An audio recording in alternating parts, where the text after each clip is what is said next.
para o meu Senhor, nós iniciássemos o Evangelho de Lucas, né? A gente tem postergado já alguns encontros pela vontade do Senhor, mas hoje nós vamos iniciar o Evangelho de Lucas.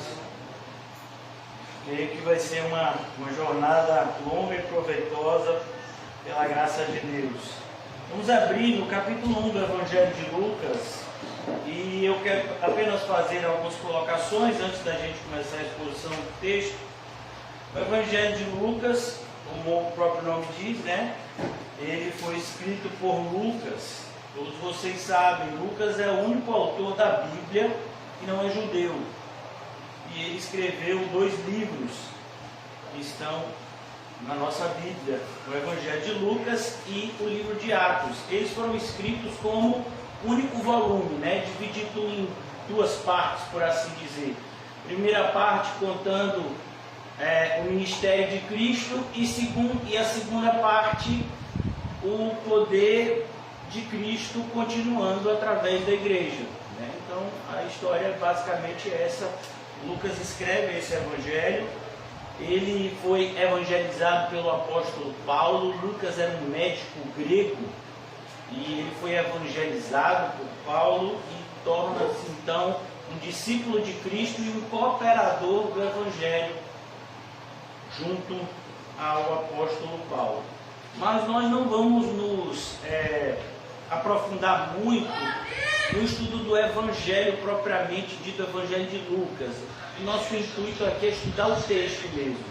É estudarmos versículo por versículo, absorvendo o que de fato o autor da epístola, cheio do Espírito Santo, redigiu para nós. Amém? Então, Lucas, ele, logo no primeiro momento, ele já diz o seu propósito. Tendo, pois, muitos empreendido por em ordem a narração dos fatos que entre nós se cumpriram. O que Lucas quer dizer, irmãos? Lucas está querendo mostrar que ele não é o primeiro a escrever o Evangelho. Provavelmente o Evangelho de Marcos já teria sido escrito e talvez até o de Mateus. Lucas escreve o seu Evangelho, que faz parte dos 3 evangelhos chamados de Evangelhos sinóticos. Significa ver conjuntamente. Se você observar, quando você fizer a leitura do Evangelho de Marcos, Mateus e Lucas, você vai ver que quase todos os episódios que estão em um estão em outro. Apenas algumas exceções, né, de cada autor, mas a maioria dos fatos é comum aos 3 evangelhos. Então Lucas, ele está escrevendo agora o evangelho, e Lucas, por ser do gentio, ele tem agora essa visão do gentio, e ele escreve o evangelho para esse pessoal que não era judeu. Isso que é o bonito do Evangelho de Lucas. É uma riqueza que para nós é importante, que muitas vezes tem se perdido. Essa ideia tem se advogado uma ideia em muitas igrejas de que é necessário a gente voltar a um culto a Israel. Algumas igrejas têm a foto de Jerusalém no fundo, na ideia de que a Jerusalém física de alguma forma abençoa ou faz parte da igreja. Não, a Jerusalém que a igreja fala é a Jerusalém do céu, o Israel verdadeiro é o Israel espiritual, a circuncisão que conta é a do coração. Então é importante a gente entender que você não precisa ser judeu para adorar a Deus em espírito e verdade. Lucas, ele era um gentio, ele não tinha nenhum conhecimento, por assim dizer, do judaísmo, e ele foi alcançado pelo Evangelho a ponto de ser usado pelo Espírito Santo para escrever não um, mas 2 livros pelo poder do Espírito Santo, que abençoou a igreja há 2000 anos. O título do nosso estudo de hoje, irmãos, é o poder de Deus de mudar o mundo. Eu quero que você entenda o que é que está acontecendo na história. Né? Por exemplo, se eu perguntasse para você o que foi que aconteceu em 2020, todos nós sabemos que 2020 foi marcado pelo coronavírus. Então foi o ano do coronavírus. O ano em que esse vírus se espalhou para o mundo inteiro e praticamente parou o mundo. Né? Uma série de barreiras sanitárias, pessoas, a gente estava conversando aqui antes do culto, começaram países a se juntarem em busca da vacina, né, em busca de um tratamento, e tudo isso aconteceu em 2020. Então, se eu perguntasse para você o que foi que aconteceu na década de 40, todos iriam dizer a Segunda Guerra Mundial, que matou milhões de pessoas, né, de ambos os lados. Então, se alguém lhe perguntasse o que estava acontecendo nessa época na história, em primeiro lugar, irmãos, o Império Romano estava dominando o mundo. E havia um domínio vasto do Império Romano. O maior império já visto em toda a história estava agora exercendo o seu total poderio. Segundo lugar, para o povo de Deus, havia 400 anos que Deus estava em silêncio. Depois que o povo voltou do cativeiro babilônico, Deus levantou 3 profetas, né? Quase que simultaneamente, o profeta Ageu, o profeta Zacarias e por último o profeta Malaquias. Mas durante 400 anos Deus permaneceu em silêncio. E foi justamente nesse período que surgem os fariseus, os saduceus, e eles começam a dominar o cenário religioso, ensinando ao povo rituais e ensinando ao povo uma religião que não era o caminho que Deus havia ensinado aos patriarcas, a Moisés e a todos que andaram com ele no Antigo Testamento, porque o caminho de Deus é um só. Eu e você andamos pelo mesmo caminho que Abel andou, que Enoque andou, que Moisés andou. É por isso que o autor da carta aos Hebreus, inclusive, vai usar o nome dessas pessoas. Ele diz, olha, pela fé, Abel apresentou um sacrifício muito mais excelente do que o seu irmão Caim. Pela fé, Noé construiu a arca. Então, o caminho sempre foi o mesmo caminho. O caminho que Jesus vai dizer em Mateus capítulo 7, o caminho é apertado. E antes desse caminho é necessário atravessar uma porta estreita. Sempre foi assim. Mas agora isso se torna cada vez mais claro. Então, agora Lucas, ele quer trazer para a gente justamente esse poder de Deus. É aqui no Evangelho de Lucas que a gente vai encontrar esse tão famoso versículo, porque para Deus não há impossível. Não haverá impossíveis. É a resposta de Deus ao questionamento de Maria, que a gente vai ver aqui, quando Maria recebe o anúncio de que ela seria a mãe do Filho de Deus. Ela fica, mas como pode? Eu não sou nem casada ainda. Eu estou prometida em casamento. Para Deus não tem impossível. José falou para a gente, o irmão José, como mesmo o mundo ímpio tem que se dobrar e admitir que nós estamos no ano de 2021 depois de Cristo, depois do nascimento de Cristo. Então esse fato que Lucas começa a descrever aqui agora mudou o mundo, mudou a história do mundo. O mundo nunca mais foi o mesmo. É isso que Lucas vai mostrar para a gente agora. Por que eu estou fazendo tanta questão de dar ênfase a isso?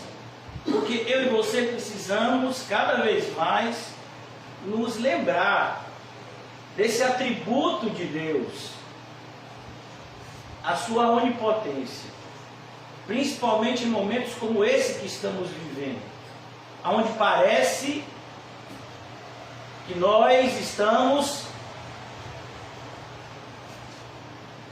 sem defesa, nós estamos sem proteção. Irmãos, o mundo está sem proteção e sem defesa, mas a igreja está sempre guardada nos braços de Cristo. É importante você entender que você é uma ovelha que tem um pastor. E o seu pastor, Jesus Cristo, Ele não permitirá nada aconteça a você fora daquilo que efetivamente tem que acontecer para o seu bem e para a glória dele.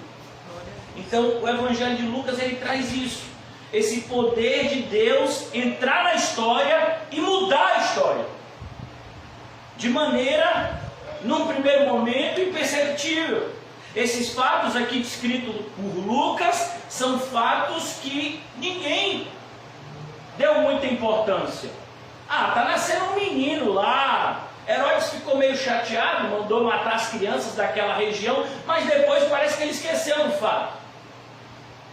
Ninguém dava importância, ninguém deu importância quando chegou aquele menino, pequenininho lá no templo, para ser apresentado. Ninguém deu importância, a não ser duas pessoas que estavam cheias do Espírito Santo, um senhor de idade e uma senhora de idade. Olha que coisa bonita. Lucas apresenta um homem e uma mulher, os dois glorificando o nascimento do Filho de Deus, os dois glorificando o fato do verbo se tornar carne. Então, eu quero que você cada vez mais pregue para você mesmo, como pregou aquela mulher do fluxo de sangue. Quando os problemas se agigantarem diante de você, você tem um Deus que muda a história. Ele muda a história do mundo. Como não mudará a nossa? Basta uma palavra. Então aqui Lucas está andando nessa direção. Versículo 1 do capítulo 1 de Lucas: tendo, pois, muitos empreendido pôr em ordem a narração dos fatos que em nós se cumpriram. Perceba, em nós se cumpriram. Tudo aquilo que Lucas vai narrar, tudo aquilo que Mateus narrou, tudo aquilo que Marcos narrou, tudo aquilo que João narrou, foram fatos que necessariamente tinham que se cumprir, eram decretos de Deus. Cada passo de Cristo aqui na terra era um decreto que precisava ser cumprido. A gente vê isso, por exemplo, em João, no Evangelho de João, capítulo 4, quando Jesus ele está saindo da região da Judéia, onde ficava Jerusalém, e estava voltando para a região onde ele passou a maior parte do tempo do seu ministério, a Galiléia, e no meio da Judéia e da Galiléia fica a Samaria. E a maioria dos judeus, o que é que fazem? Eles não passam por dentro da Samaria, por acreditarem que a Samaria é uma terra amaldiçoada. Eles fazem um contorno que atrasa a viagem cerca de 2 dias. Mas Jesus passa por dentro da Samaria e inclusive para em uma aldeia para beber, para os seus discípulos comprarem comida. E ele para em uma espécie de poço de água e ele pede água para uma mulher. Olha que coisa, samaritana. E quando João vai descrever esse fato, ele diz assim: e convinha que ele passasse por ali. Já estava determinado que aquela mulher creria e que toda a sua aldeia creria e seria salva. Salvo engano, o nome da aldeia é Sicar.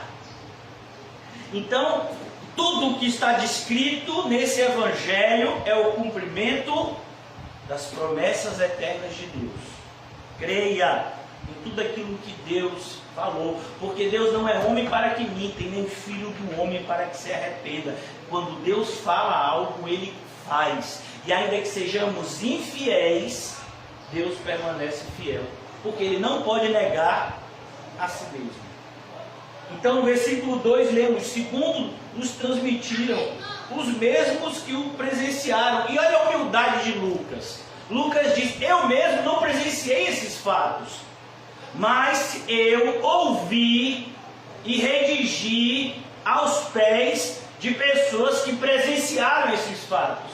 É como um jornalista de hoje, né? Como um autor de alguma biografia de hoje. Você pega um caderno e você vai para a pessoa e você diz assim: vem cá, como é que foi o nascimento de Jesus, Maria?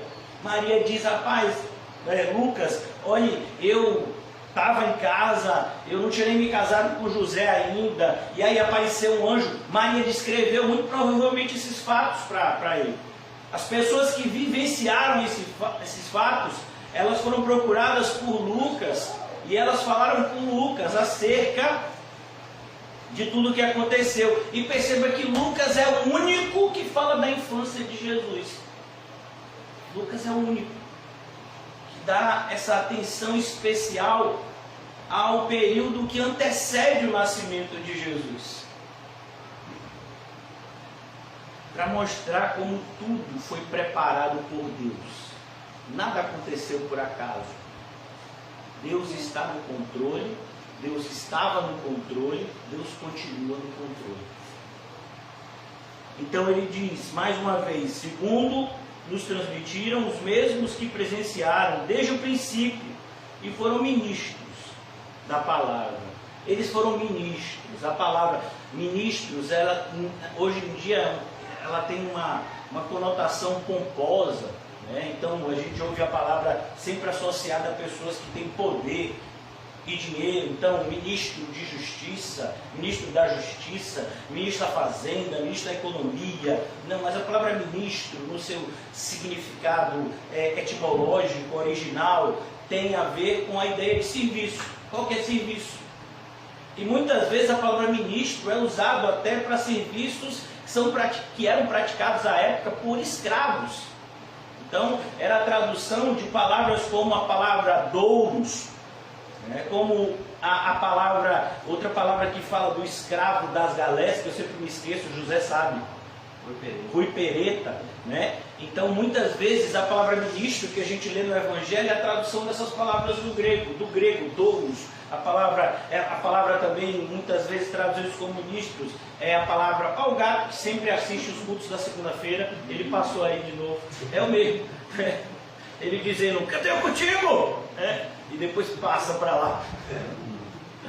A palavra também que a gente conhece, a palavra diáconos, que a gente hoje em dia tem o diácono na igreja, mas é uma palavra também que significa servo, aquele que está prestando algum tipo de serviço. Então Lucas ele coloca aqui aqueles que serviram ao Senhor por meio da pregação. Eles eram ministros da palavra e eles pregaram e Lucas ouviu deles, que foram testemunhas oculares desses fatos que aconteceram. O que é uma testemunha ocular? É uma testemunha que foi no oculista. Não, testemunha ocular é aquela pessoa que viu o fato, ela presenciou, né? Não é aquela que ouviu falar, rapaz, eu ouvi que fulano falou para fulano, que falou para fulano, que falou para fulano, que aconteceu assim. Não, isso não é testemunho ocular. Testemunho ocular, isso é o fofoqueiro. Testemunho ocular é aquela pessoa que viu, ela presenciou o fato, né? Então isso é uma testemunha ocular. E é isso que Lucas está dizendo. Olha, eu mesmo não presenciei esses fatos, mas eu ouvi esses fatos de pessoas que presenciaram, de pessoas que estavam lá quando todas essas coisas sucederam. Amém? Amém. Continuando agora. Pareceu-me também a mim conveniente, e eu acho bonito isso, como o Senhor, Ele age de maneira simples.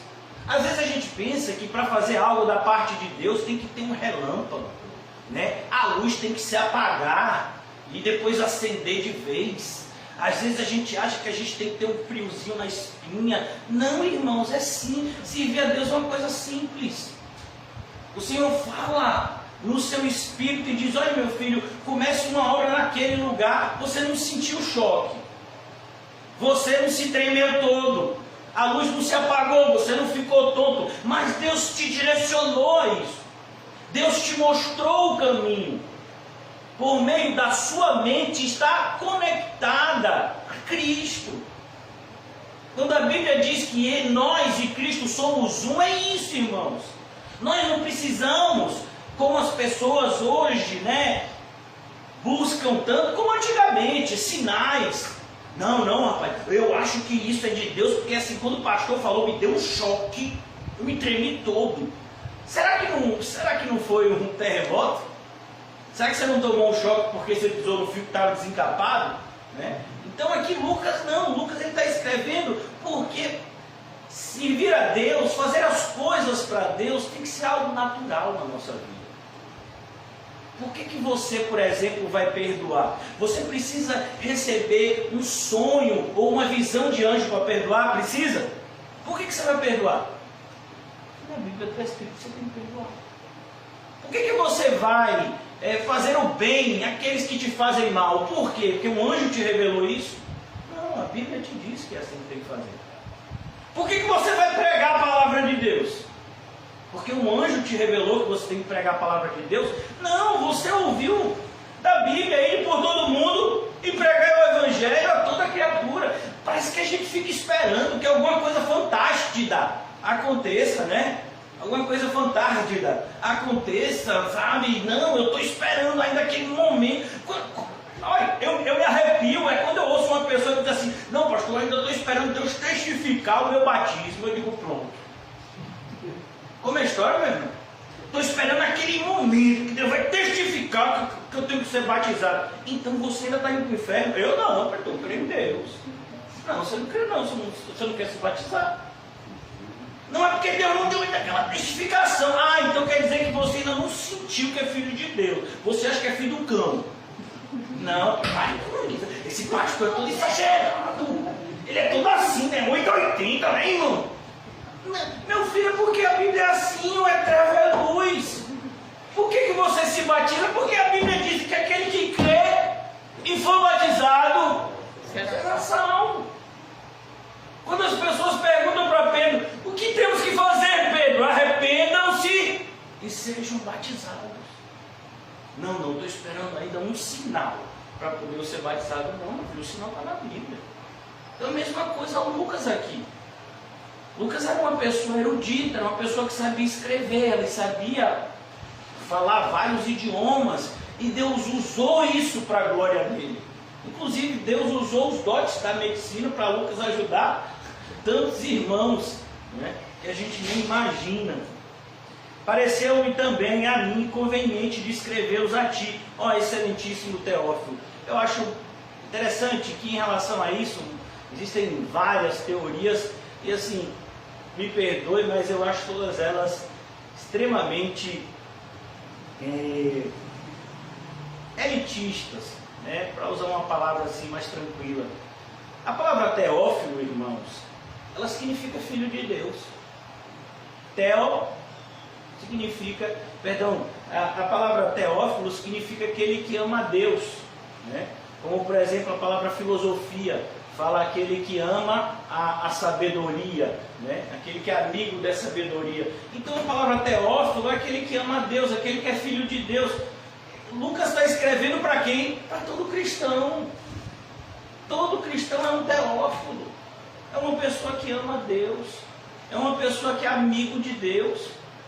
Mas tem pessoas que dizem: não, Teófilo era um camarada que era muito rico e que patrocinou a escrita desse evangelho, a divulgação dele. Ah, então Lucas é interesseiro? Como os escritores de hoje, cristãos, a maioria é tudo interesseiro, só quer saber de vender livro e ganhar dinheiro. Não, Lucas não tinha nada disso não, meu filho. Lucas foi martirizado. Lucas deixou a sua vida de riqueza e luxo na Grécia para poder seguir a Paulo em sofrimentos. A gente vê isso inclusive no filme Lucas, Paulo, apóstolo de Cristo, que é uma narrativa verídica dos fatos lá que Paulo descreve em 2 de Timóteo. Então tome cuidado, irmãos. Tudo aquilo que as pessoas te apresentarem como algo exclusivista assim, ou algo elitista, está no caminho diferente da Bíblia. A gente vai ver, por exemplo, Maria era o quê? Era o quê? Uma camponesa, uma dona de casa. Imagine. E José era o quê? Um carpinteiro. Um Zé Ninguém, e uma Joana Ninguém, e uma Maria Ninguém. Pronto, foi quem Deus escolheu para que nascesse aquele, o único que é alguém.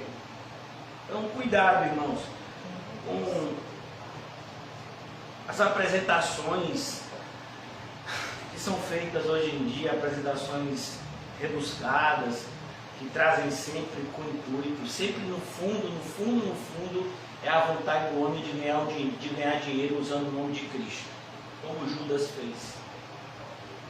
Judas tem muitos seguidores até hoje, que usam o nome de Jesus para ganhar dinheiro. Lucas não fez isso, fique bem claro. Então, Teófilo, por sua ordem, havendo-me já informado minuciosamente de tudo desde o princípio. A ideia aqui, irmãos, é que muitos cristãos, eles não tinham uma visão completa a respeito do ministério de Cristo. Às vezes as pessoas ouviam partes de pregações, como eu já disse a vocês, a maioria do conhecimento obtido no primeiro século era um conhecimento oral. Então, pastores pregavam, pregadores pregavam publicamente, as pessoas iam aprendendo, mas não se tinha muitos escritos, por assim dizer. A Bíblia ainda não estava totalmente formada e estava nesse processo de formação. Então, aqui, esse livro, ele vem de encontro a essa necessidade da igreja, principalmente naquele primeiro momento, onde não existia, né, a Bíblia codificada, a Bíblia, os 66 livros. Então, muitos irmãos não conheciam determinados fatos acerca da vida de Jesus. E era importante que a igreja conhecesse o seu Salvador. Amém? Amém. Como pode alguém acreditar naquele que ele não conhece?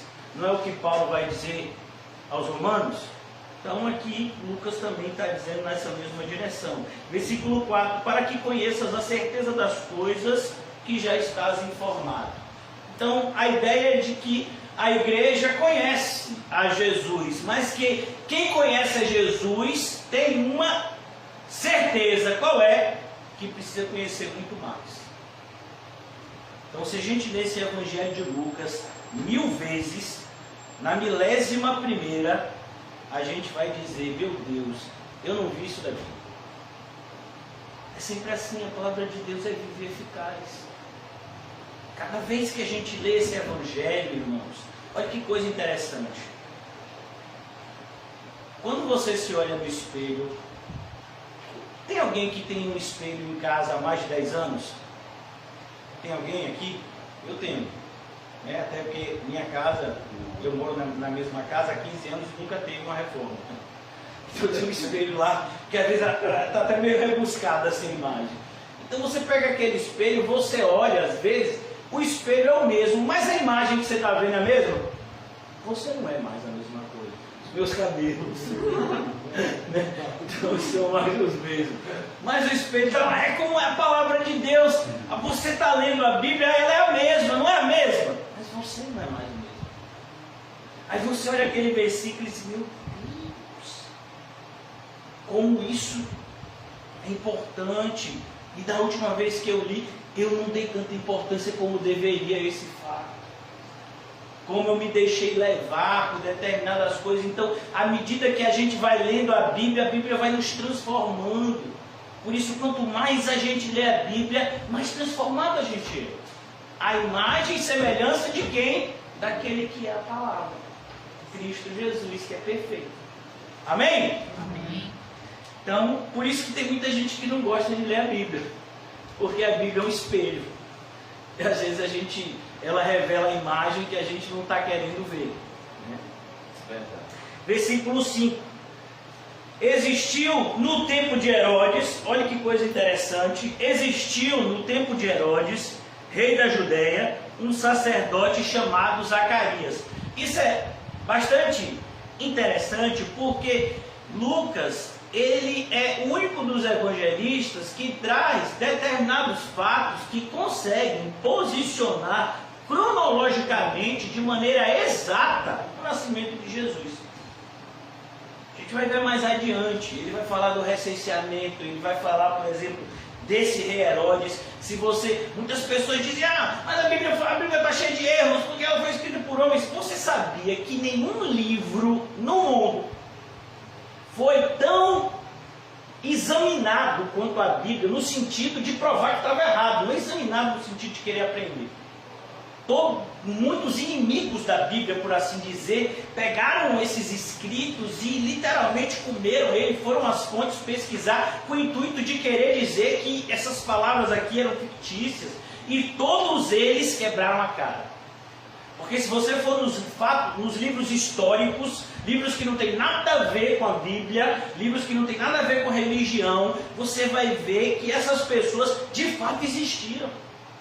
E existiram nessa época que a Bíblia diz que elas existiram. É impressionante como todo aquele que tenta provar que a Bíblia está errada quebra a cara. A gente tem um exemplo muito conhecido, que é o exemplo de C.S. Lewis, que se tornou um pastor assim famoso na sua geração. Ele era professor de literatura de uma faculdade muito famosa na Inglaterra, a faculdade de Oxford, se eu não me engano. E ele tinha colegas de faculdade que eram professores de teologia e que acreditavam em Deus. E ele não acreditava em Deus, não acreditava em absolutamente nada da Bíblia. E ele começou a pesquisar para provar que os seus colegas estavam errados. Ele era um estudioso. E então ele percebeu que os seus colegas estavam certos e que ele estava errado. E aí ele se converteu, se tornou mais crente que os seus colegas.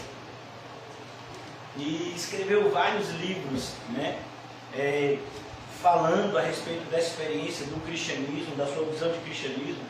O seu livro mais famoso, se eu não me engano, é Cristianismo Puro e Simples, onde ele traz uma visão, né, sobre como o cristianismo é puro e simples. Justamente contrário à visão de muitos, né, que tentam, de alguma forma, dizer que o cristianismo é algo complexo, que só uma mente muito, né, evoluída pode entender. Não, meu filho, é uma mente espiritual que entende Cristo. Uma mente carnal nunca vai entender, a Bíblia diz isso. Mas não é por inteligência, é por espiritualidade. Não é por esforço humano, é pela graça de Deus. Então aqui Lucas escreve: existiu no tempo do rei Herodes, rei da Judéia, no tempo de Herodes, rei da Judéia, um sacerdote chamado Zacarias. Um sacerdote. O que era um sacerdote, irmãos? Sacerdote era alguém da tribo de Levi. Essa tribo havia sido separada para servir a Deus desde a época de Moisés. A tribo de Levi, ela não tinha herança, ela não recebeu terra, ela recebeu uma missão de intermediar o relacionamento entre Deus e os seus demais irmãos, as outras 12 tribos. Então eles viviam no meio das outras 12 tribos e eles viviam justamente apresentando o serviço a Deus. Alguns levitas eram sacerdotes, se tornavam sacerdotes. Todo sacerdote necessariamente tinha que vir da tribo de Levi, mas nem todo da tribo de Levi se tornava um sacerdote, mas ajudava no serviço, que isso fique bem claro. Então Zacarias, ele era sacerdote e ele era da ordem de Abias. Existiam várias ordens, né, que funcionavam numa espécie de turno, cada um tinha a sua vez, de acordo com o planejamento. Cuja mulher era das filhas de Arão. Então ele não, olha que coisa interessante. Quando ele diz aqui, cuja mulher era das filhas de Arão, Arão, quem é Arão, irmãos? Quem? Arão é o irmão de Moisés. Arão e Moisés, eles são de que tribo? Alguém pode me dizer? Levi. Eles são da tribo de Levi. Não é por isso que Arão foi o primeiro sumo sacerdote? Então, quando ele diz que cuja mulher era das filhas de Arão, é que não somente o pai de João Batista era sacerdote, mas a sua mãe também era da tribo de Levi. Então ele nasce no meio de uma linhagem dos dois lados, preparado para servir a Deus. Não é bonito isso, irmãos? Que bom que um lar cristão possa apresentar isso, né? Cuja mulher era das filhas de Arão, e o seu nome era Isabel. E eram ambos justos perante Deus. A ideia de justos perante Deus aqui é a ideia de que eram pessoas corretas. Eram pessoas que procuravam viver corretamente aos olhos do Senhor. Pessoas sinceras. Andando sem repreensão em todos os mandamentos e preceitos do Senhor. Mais uma vez, Lucas não está dizendo que eles eram perfeitos, mas está dizendo que eles andavam em sinceridade diante de Deus. Eles buscavam adorar a Deus em sinceridade de espírito. E ele continua no versículo 7, e não tinham filhos. Não tinham filhos. Hoje em dia, tem gente que diz assim, não tem filhos, tem gente que acha que até que é bênção, né? Não, a gente adota um gato, um cachorro, um hamster, né? Um rato, uma jiboia, sei lá, né? Adota alguma coisa. Então, mas naquela época, irmãos, não ter filhos significava que você tinha sido esquecido por Deus. Que Deus não tinha te abençoado. Você ia morrer e o seu nome iria morrer com você. Não existia uma punição mais severa do que essa aos olhos da sociedade e também aos olhos de Deus. Então, ter filhos sempre foi a vontade de Deus na vida daqueles que se unem em casamento. Quando Deus fala com Adão e Eva, né? Eles iriam se casar, eles iriam ser um só, eles dizem que, ele fala qual é o propósito, ele diz, olha, vocês têm que crescer e o quê? Multiplicar. Hoje em dia, meu filho, quando você casa, que você vira uma pessoa e diz, Deus, esse ano você vai ter um filho, você está repreendido, pastor. Não, quero agora não, quero aproveitar um pouco, né? Não, meu irmão, vamos lá, vamos ter filho. Oh, Deus. Fala. Tem gente que está dizendo. Eu repreendo essa palavra em nome de Jesus. Então, Isabel queria ter filho. E olha que coisa interessante.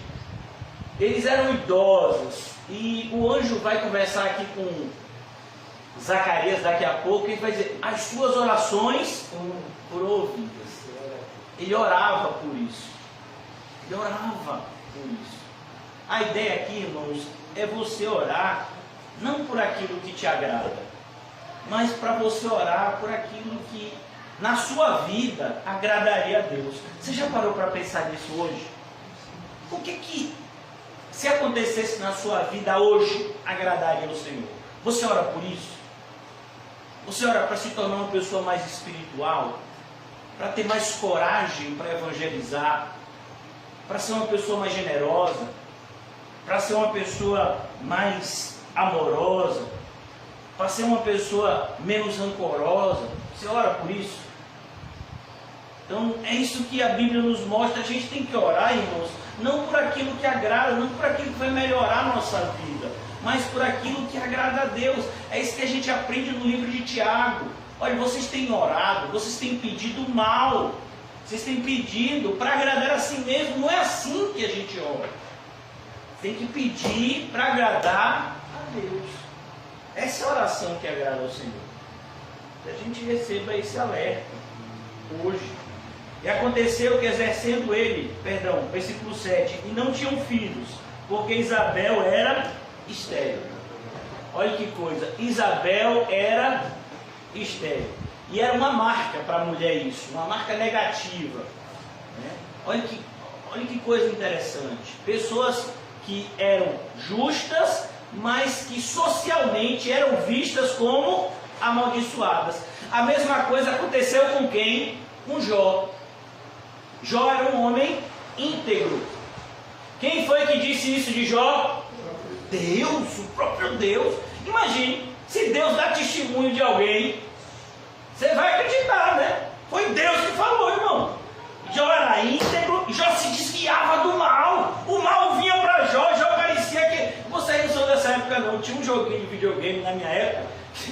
Eu acho que as crianças de hoje vão achar muito chato. Que você ficava assim no carrinho, você só fazia para um lado e para o outro, assim, para se desviar dos outros carrinhos. Né? E era o máximo na época, né? Esse jogo de videogame. Você ficava se desviando dos outros carrinhos, até que vinha um carrinho, aumentava e batia, aí parava, aí você perdia e começava de novo. Então, a ideia é igual aquele joguinho, o mal vinha e Jó se desviava. Tchá, tchá, tchá. Quem está dizendo isso é quem? É Deus! Aí vem os amigos de Jó, uns amigos desses, você não precisa de inimigo. E veio Jó perdeu os filhos, Jó perdeu o dinheiro, Jó perdeu o respeito da esposa, Jó perdeu a saúde. Os amigos chegaram e disseram, Jó, rapaz, você está em pecado. Não vê com sua cara não, viu, Jó? Vê com essa cara de tristinho não, com essa cara de muchocho não, Jó. Tem alguma coisa, você fez alguma coisa de errado, Jó. Ó, Jó, foi o que você fez, Jó. Irmãos, existem muitas coisas que acontecem na nossa vida para a glória de Deus. Paulo vai dizer, por exemplo, que ele foi preso para a glória de Deus. Paulo não foi aprisionado porque ele tinha que sofrer, porque ele estava errado, ele tinha que ser corrigido. Não, Paulo diz, olha, as minhas cadeias têm feito o evangelho prosperar muito mais do que se eu tivesse livre. Então a gente tem que tomar cuidado. Existem alguns sofrimentos que são decorrência de quê? De pecado. Então você pecou e Deus está te corrigindo. Mas existem outros sofrimentos, irmãos, que Deus está colocando na vida justamente para nos abençoar. E aqui no caso de Isabel e Zacarias, olha que coisa. Eles eram pessoas justas. Quem está dizendo isso é o próprio Espírito Santo, por meio de Lucas. Mas eles eram vistos socialmente como pessoas que, diante de Deus, não estavam, por assim dizer, agradando ao Senhor, porque Deus não tinha aberto a madre de Isabel, ela era estéril, e ambos eram avançados em idade, ou seja, do ponto de vista da sociedade, eles já estavam com o destino traçado. Qual é o destino? Zacarias vai morrer, Isabel vai morrer, o nome deles vai morrer com eles. Não vão ter mais filhos. Então, e aconteceu que, exercendo ele o sacerdócio diante de Deus, na ordem da sua turma. Sabe o que eu acho interessante? É que, irmãos, deixa eu lhe dizer uma coisa. Você não precisa mostrar para os outros que você é crente. Seja crente e as pessoas vão ver que você é. Viva como crente. A luz precisa dizer, estou acesa. Ela avisou. Quem foi que acendeu a luz aqui hoje? Né? Foi o Calmon, não foi? Chegou aqui. Calmon, quando você apertou o interruptor, ela disse, estou acesa, estou acesa, estou acesa. Avisou? Não, ela não precisa avisar, ela acende. E a Bíblia diz que a gente é o quê? A gente é o quê? Luz. Nada mais triste, irmãos, do que uma pessoa dizer, para me respeito, eu sou espiritual. Eu acho assim engraçado, porque a maioria das pessoas, quando vai falar alguma coisa de mim, né, relacionada a mim, sempre diz assim, não, o pastor é meio carnal, o pastor, né? O pastor não ora muito pelas coisas e tal. Irmão, se você acha que eu sou carnal, se você acha que eu sou, sei lá, né? Eu não devia ser pastor, fica assim, sabe, com compaixão de você, porque eu sei que eu sou. Eu sei quem eu era. Eu sei o que a graça de Deus fez e faz comigo. Amém. E isso tem que ser suficiente. Quando Paulo ouve de Cristo, a minha graça te basta, está dizendo inclusive isso. Você não precisa parecer. As pessoas não precisam te aprovar para você fazer o que eu quero que você faça. Perceba, Zacarias, talvez as pessoas dissessem, Zacarias não deve nem ser sacerdote, nem filho, rapaz.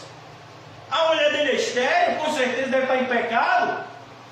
E ele está vindo aqui exercer o seu sacerdócio, tá? Ele é um servo de Deus. E nada vai impedir com que eu sirva a Deus. Mesmo que você ache que eu não sou um servo de Deus. Mas eu vou servir a Deus do jeito que Ele me mandou que eu servisse. É assim que a gente tem que viver. Não, pastor, eu estou meio desmotivado assim porque eu faço as coisas, mas ninguém assim dá crédito. E você está querendo crédito de homens? Você está querendo aplauso de homens? Você se esqueceu que quem recebe aplauso de homens são os falsos profetas? É isso que você quer para você? O destino de um falso profeta? Ou você quer ser um verdadeiro servo de Deus, que recebe de Deus o reconhecimento do serviço prestado? Então a gente tem que tomar cuidado. É lindo quando a gente vai vendo essas coisas aqui. Ele está lá fazendo o serviço dele, independente do que os outros estão achando dele. Então seja você assim também. Uma vez um irmão disse, pastor, eu queria fazer umas coisas aqui, mas às vezes, quando eu tomo iniciativa de fazer algumas coisas, os irmãos ficam me olhando feio, parecendo que eu estou querendo fazer as coisas para me aparecer. E eu fui bem sincero para esse irmão, meus irmãos, não ligue para isso não. Porque se você não fizer, vou falar mal. Se você fizer, vou falar mal também. Você tem que fazer as coisas para agradar a Deus. É para agradar a Deus que está fazendo. Se estão dizendo que você está fazendo as coisas para agradar a homem, deixa falar. O seu compromisso tem que ser com Deus, como o compromisso de Zacarias era. Amém? A gente olha para Zacarias e fica dizendo, não, é o que ficou, é o que não teve fé. É o que ficou sem falar. Olha, até a gente julga o bichinho, rapaz.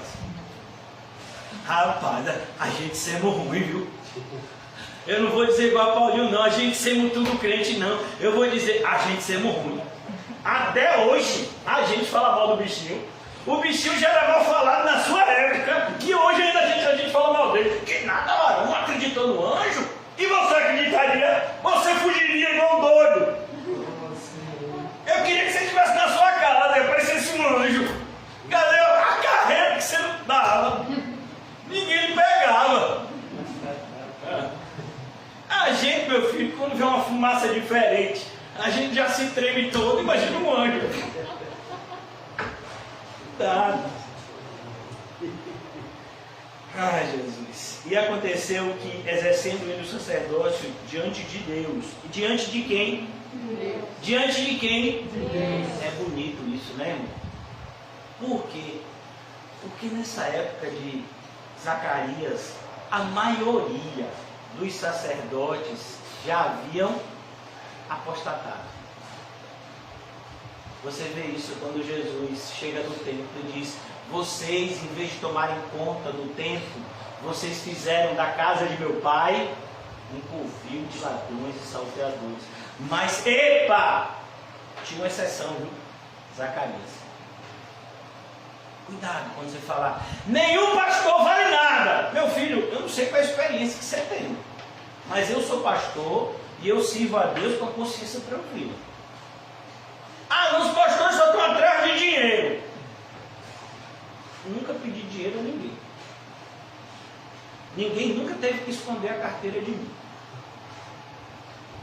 Então, cuidado quando você estiver generalizando as coisas, porque Deus tem os seus. Glória a Deus. Mesmo Elias cometeu esse erro.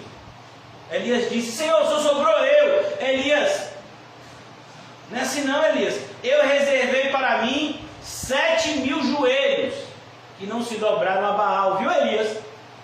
Ainda tem Eliseu, viu, Elias? Você vai ungir Eliseu e você vai ver, Elias, que Eliseu tem o mesmo espírito que você. Não é só você que sobrou, não. Ainda tem, inclusive, profetas que foram salvos lá. Um servo do rei Acabe, que temia o Senhor, ele guardou profetas de Deus escondido e alimentava-os com pão.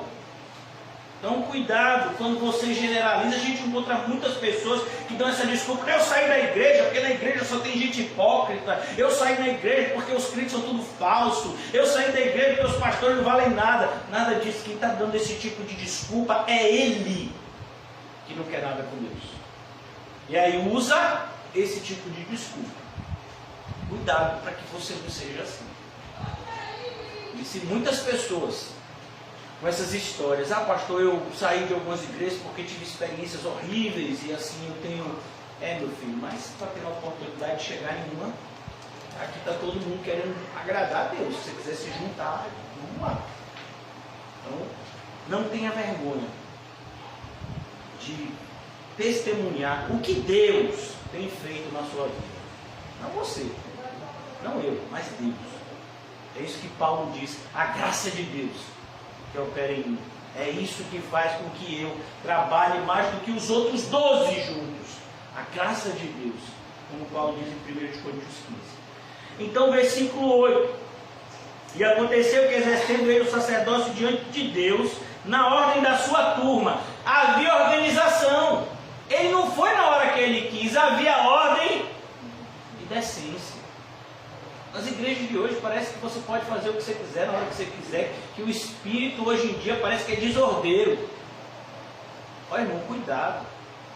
Eu passo todos os dias, não sei se vocês passam também, na porta de igrejas, onde as pessoas fazem as coisas assim de uma maneira escandalosa, e diz que é o Espírito Santo que está atuando. A Bíblia diz que uma marca que o Espírito Santo está presente em uma igreja é ordem e decência. Cuidado. Segundo o costume sacerdotal, coube-lhe em sorte entrar no templo do Senhor para oferecer o incenso. Então ele entrou no santo lugar para oferecer incenso. O incenso representava as orações dos santos. Como eu disse a vocês, antes da crucificação de Jesus, antes do véu ser rasgado do alto a baixo, existiam o que nós chamamos as leis cerimoniais. Eram rituais litúrgicos que eram feitos, que simbolizavam aquilo que Cristo viria a fazer de uma vez por todas a nosso favor. Por exemplo, esse incenso simboliza o quê? Oração. Qual é a oração de fato que Deus ouve? Qual é? A oração de Cristo. E Deus nos ouve por quê? Porque nós oramos em nome de Cristo. Deus só nos ouve porque nós estamos em Cristo. Se você fizer oração para Deus sem Cristo, Deus não só não vai ouvir, como vai achar essa oração abominável. A gente ora e diz em nome de Jesus, isso não é uma formalidade, não. É porque se nós orarmos sem Cristo, sem o sangue de Cristo sobre nós, isso é abominação aos olhos do Senhor. Então, isso que Zacarias está mostrando aqui é justamente apontando para Cristo. As orações que sobem ao trono de Deus. Versículo de número 10. E toda a multidão do povo estava fora, orando, a hora do incenso. Então era a hora da oração. E o incenso era apenas o que? Era um símbolo de que a oração que o povo fazia, ela subia aos céus, que é o trono de Deus. Então, por isso que incenso é como fumaça, né? Então ela sobe. A ideia é justamente isso. A nossa oração é assim. A gente faz aqui na terra e ela chega aonde? Do céu. Você quer que sua oração chegue no inferno, né? É? Não, você quer que sua oração chegue aonde? No céu. Então isso é a ideia do incenso. Amém? Então ele diz, quando ele estava lá, versículo 11. Olha, quando está ficando bom, a gente vai ter que acabar. Essa parte é tão legal, né? Versículo 11. E um anjo do Senhor lhe apareceu. Quem aqui já teve uma experiência dessa? Oh, Senhor Jesus. Eu não estou falando um anjo daqueles que parece demônio não, viu, irmão? Estou falando um anjo mesmo. Um anjo do Senhor aparece. Irmão, que susto. Olha. Irmão, quando a gente está orando, se caiu alguma coisa aqui, quando a gente está orando, que a gente sente a voz de Deus no nosso interior, a gente se assusta. Imagina um anjo aparecendo. Esses dias eu estou sendo abençoado com algo que o irmão Camon também tem essa bênção. É um dom que Deus dá a alguns, que é o dom da insônia. Alguém quer esse dom? Alguém? Eu vou orar por você. Não, pastor, já estou bem aqui. É muito bom esse dom da insônia. O meu celular, o meu relógio, né? Ele mede, né, os batimentos cardíacos, e ele mede inclusive a quantidade de sono. Aí eu fico olhando, né, a quantidade de sono que eu durmo. Normalmente quantas horas eu durmo por dia? 4 horas, 3 horas. Aí diz assim, e ele tem um gráfico que ele compara junto com outras pessoas que têm o mesmo relógio. Aí diz, você dormiu menos que 92% da população. Eu digo, meu Deus, eu quero essa informação. Mas no amor, meu filho, que de madrugada a gente fica assim, a gente quer fazer alguma coisa, a gente quer mexer no celular, o vício. A gente vai na geladeira, come, fica com a barriga estufada. A gente bebe água, vai no banheiro. Por que não ora, feliz? Dobra lá o joelhinho, presta sua oração, apresenta lá. Aquele irmão que falou mal de você, aquela pessoa que você está com o coração sujo, aí é a hora de você apresentar na madrugada. Ora. Mano, se eu pensar nessa pessoa aí que eu não durmo. Não pode não, meu filho. Olha que deu ali pro coração. Glória. Vamos orar, amém? Amém. Ore, até você começar a orar. Amém. Dizia isso aí um pastor do passado. Olha, irmãos, eu vou dizer uma coisa para você. Nunca a gente vai chegar no patamar de orar demais. Pastor, eu vou dizer uma coisa para você, eu estou orando demais. Oh, Deus. Você já viu algum testemunho desse na história, desde Abel? Eu não vou nem dizer desde Cristo, meu filho, desde Abel. Já viu alguém dizendo assim? Olha, mesmo Moisés, que passou 40 dias no monte, orando, ele não achou que eu orou demais. Meu filho, a gente não está passando 40 segundos. A oração, às vezes, no dia assim, Senhor, abençoa essa refeição em nome de Jesus, amém. O momento que a gente ora é o momento da refeição, né? Porque a gente sendo crente, então a gente ora. Senhor, obrigado por essa refeição, amém. Às vezes a gente já ora com o talher na boca. Ou então a gente já deu a primeira garfada e diz, rapaz, esqueci de orar. Rapaz, que vergonha. Irmão, faça isso não, meu filho. Em nome de Jesus. Oh, Jesus, nos ajuda, Senhor, a orar. Nos ajuda, Pai. Ajuda, Senhor, a ter uma vida de oração.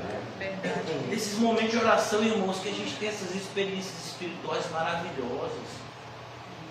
Experiência espiritual, irmãos, não é uma coisa que você tem vontade de pegar o telefone e ligar para o irmão. Não, é algo que você guarda no coração. Eu vejo hoje em dia, tem gente que, rapaz, hoje eu orei, Deus me revelou assim, essa. Foi mesmo, amigo. Tá bom. Meu filho, olha, oração. Quando você de fato recebe uma palavra de Deus, sabe o que você quer fazer? Você quer guardar aquilo no coração. Aquilo renova a sua fé.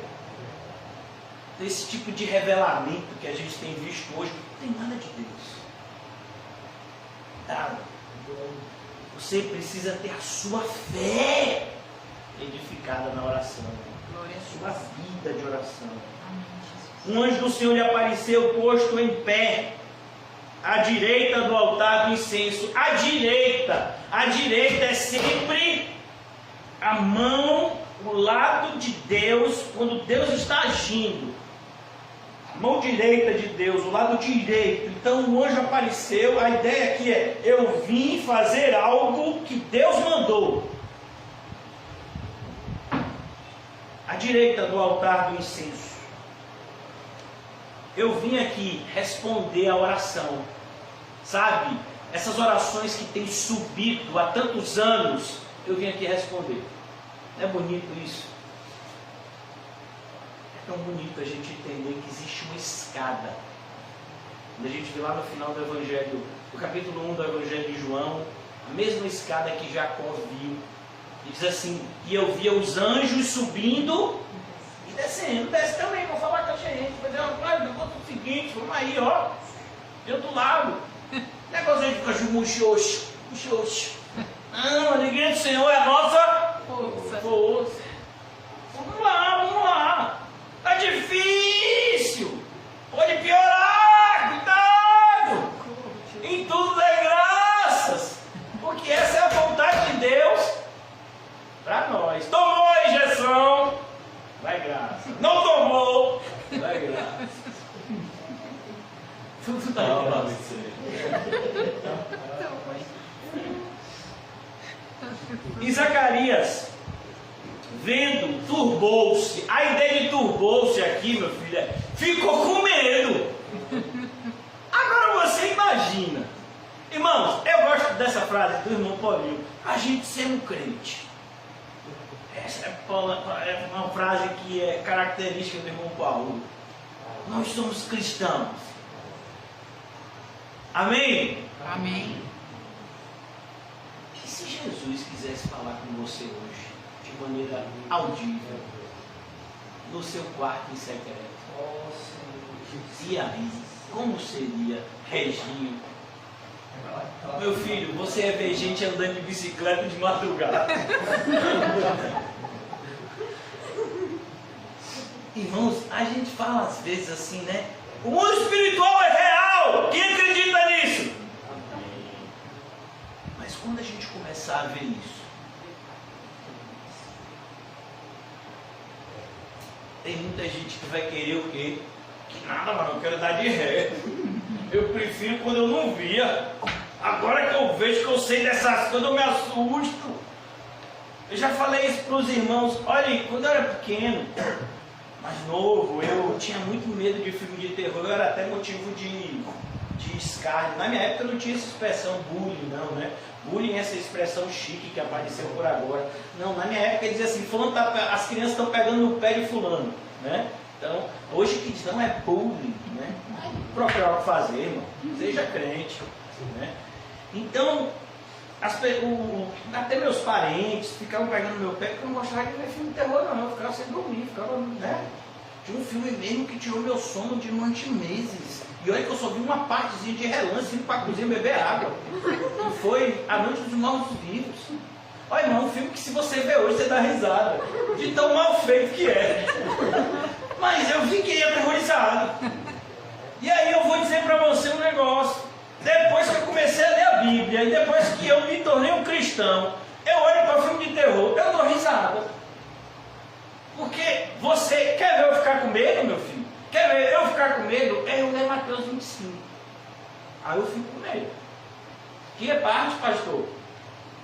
E eu vi naquele grande dia pessoas do lado direito e do lado esquerdo. E do lado esquerdo o Senhor diz para eles: apartai-vos de mim. Aí eu fico com medo. Aí eu fico com medo quando eu leio Mateus 7, que diz: nem todo que me diz Senhor, Senhor entrará no reino de Deus. Eu fico com medo. Quando você lê Apocalipse, você fica com medo, meu irmão. Olha, que faz isso, não entrará na porta, viu? Oi! Aí, olha, me pego. Pega Efésios 6, a nossa luta não é contra a carne, nossa luta não é contra morto-vivo, meu filho. Essa luta é contra demônios organizados. O problema não é o crime organizado. O problema é o inferno organizado contra a gente, irmão. E aí você fica brincando de ser crente, com um monte de demônio olhando para você e dizendo: Paulinho acordou tal hora, orou tal hora, comeu tal hora, fez isso tal hora. Já sei que horas aqui que é bom atacar ele.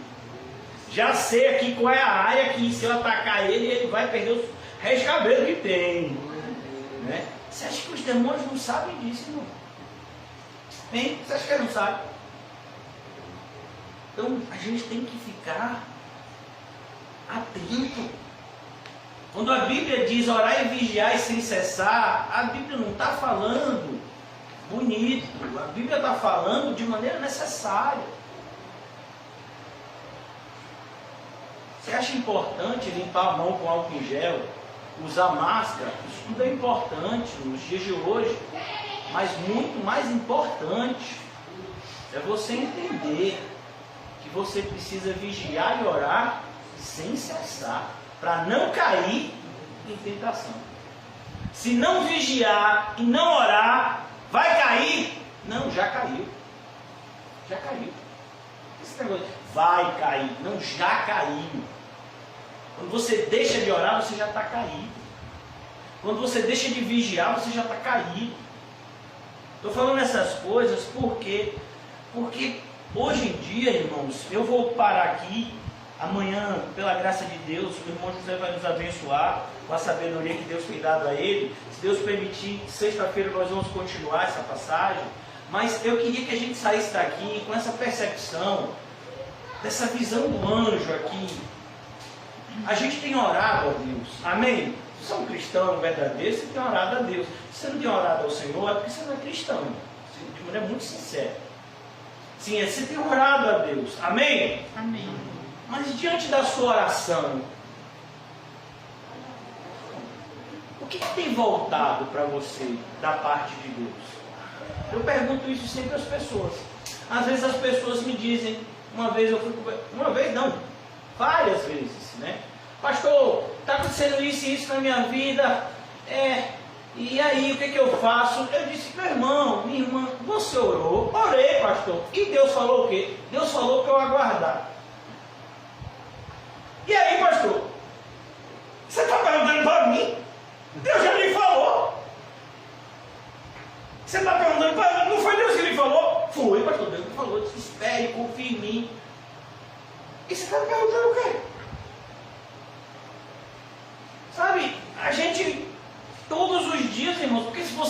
cristão, pare de ficar procurando sinais espalhafatosos.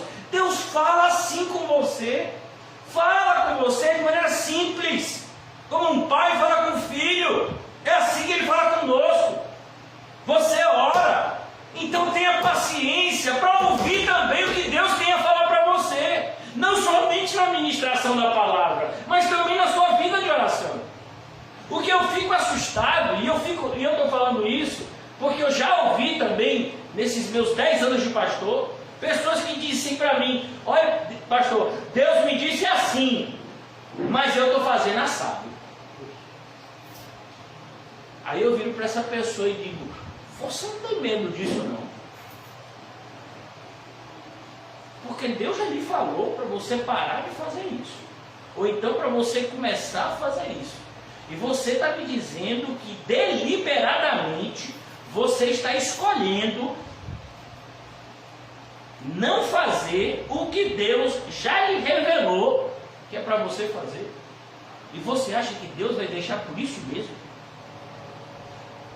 Normalmente eu passo para essas pessoas um remédio, o livro de Jonas. Poderia passar outros, mas Jonas já é suficiente. Cuidado, irmãos. O que aconteceu aqui com com Zacarias, acontece com a gente também.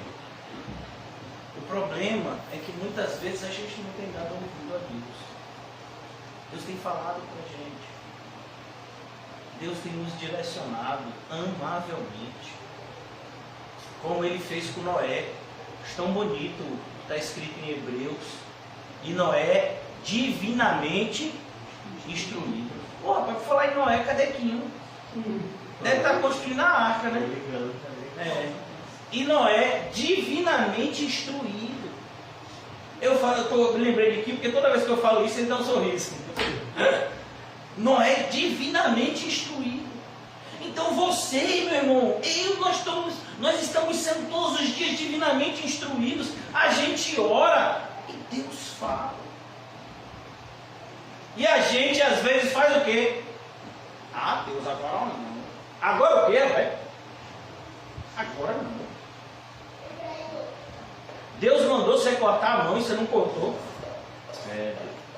Deus disse para você arrancar o olho e você não arrancou. Irmão, eu vou passar outro remédio para você que é mais amargo. Gálatas, com Deus não se brinca, Deus não se deixa escarnecer. O que o homem plantar, o homem vai colher. Olha, irmão, deixa eu dizer uma coisa para você, já concluindo, já passei até do horário, né? Mas me disseram que os irmãos lockdown já tiraram férias, né? Que agora só está aquele toque de recolher, né? É o primo do lockdown. Mas o toque de recolher agora é 9 horas. Mas a gente tem que tomar, irmãos, muito cuidado e não dar ouvidos à exortação de Deus. Muito cuidado. Porque tem um custo, como eu disse a vocês, o que o homem plantar, o homem vai colher. Agora eu me lembrei, eu tinha me perdido aqui, me perdoa. Às vezes a gente vê determinadas pessoas, e eu acho isso bonito, e eu até incentivo, pessoas assim postando versículos bíblicos nas mídias sociais, vários versículos bíblicos. Eu acho maravilhoso, desde que a pessoa entenda o que ela está colocando.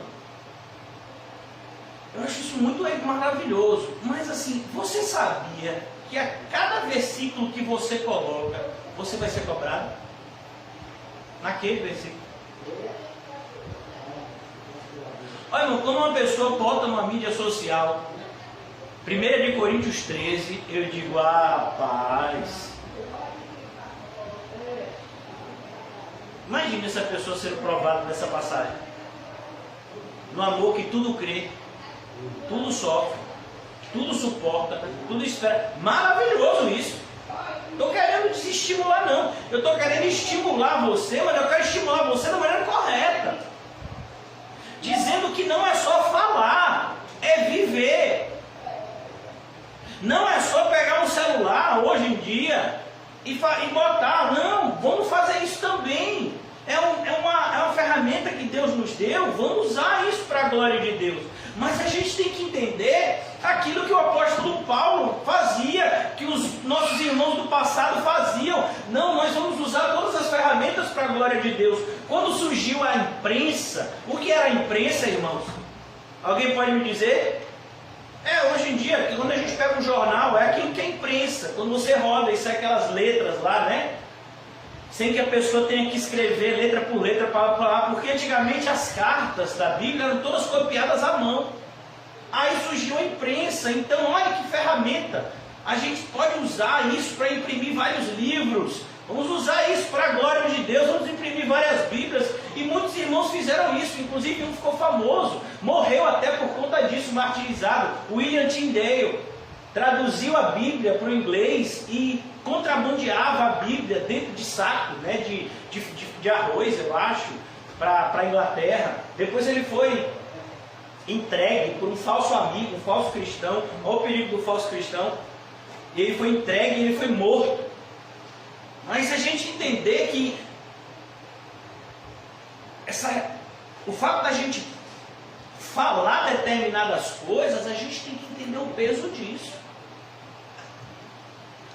É como, por exemplo, tem determinadas pessoas que dizem: não, eu acho que eu vou abrir uma igreja.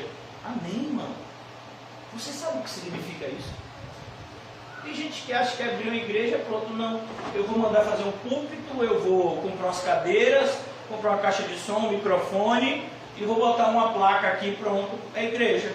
Vou comprar um terno para mim, uma Bíblia, agora eu tenho uma igreja. Você acha que igreja é isso? Congregação local é isso para você? Então, temos responsabilidades em tudo que falamos e fazemos. Então, você tem que entender que há uma responsabilidade. Eu não estou falando isso para você não fazer. Eu estou falando isso para você fazer e fazer da forma correta. Não me entenda errado. Então eu vou parar de postar. Então eu vou parar de fazer. Não! Você tem que fazer da forma correta, para que haja proveito. É como, por exemplo, próprio 1 de Coríntios 13. 1 de Coríntios 13 está dizendo que é errado estudar? Não, está dizendo que você tem que estudar a Bíblia, mas tem que ser com o quê? Com amor. Porque senão, não tem proveito. Está dizendo que você ajudar o próximo é errado? Não. Ele está dizendo que tem que ajudar o próximo, mas tem que ser com o quê? Com amor. Porque se for sem o amor, não adianta nem você dar tudo que você tem aos pobres. Não vai ter proveito nenhum. Então ali Paulo está falando, é para fazer o que é certo, da forma certa. Então que a gente tenha essa atenção. Sabemos que o mundo espiritual é real. Portanto, devemos viver de tal forma. Então as nossas escolhas, elas devem levar em consideração as consequências que elas terão no mundo espiritual, mais do que no mundo real. É assim que um cristão deve viver. Vamos orar. Ó Senhor, muito obrigado por esse alerta que para mim, Senhor, é tão importante. Muitas vezes temos feito uso dessas ferramentas que a Tua providência nos colocou às mãos, mas não devemos usá-las como meninos, portando uma faca e se corta, mas devemos usar como um médico que pega um bisturi e salva a vida de uma pessoa, como um cozinheiro que pega uma faca e prepara um alimento que alimenta várias pessoas. Devemos usar as ferramentas que o Senhor tem nos dado pela Tua providência soberana e maravilhosa, Senhor, de maneira responsável. Nos ajuda, Senhor, termos essa visão, não somente dos nossos privilégios inefáveis, mas também da responsabilidade que nos é dada em Cristo Jesus. Ajuda-nos a combater o bom combate, Pai, completar a carreira e aguardar sempre a fé e o amor como marcas do nosso discipulado, do nosso caminho de seguir de pé o nosso Salvador Jesus Cristo. Oramos em nome dele, Jesus Cristo, nosso Salvador e Senhor. Amém, amém, amém. Amém, irmãos? Amém. Saúdem-se mutuamente com cumprimento santo e diga para você mesmo, você tem responsabilidade. Amém. Viu, Nizam? Não viu, Nizam? Se Nizam, você não.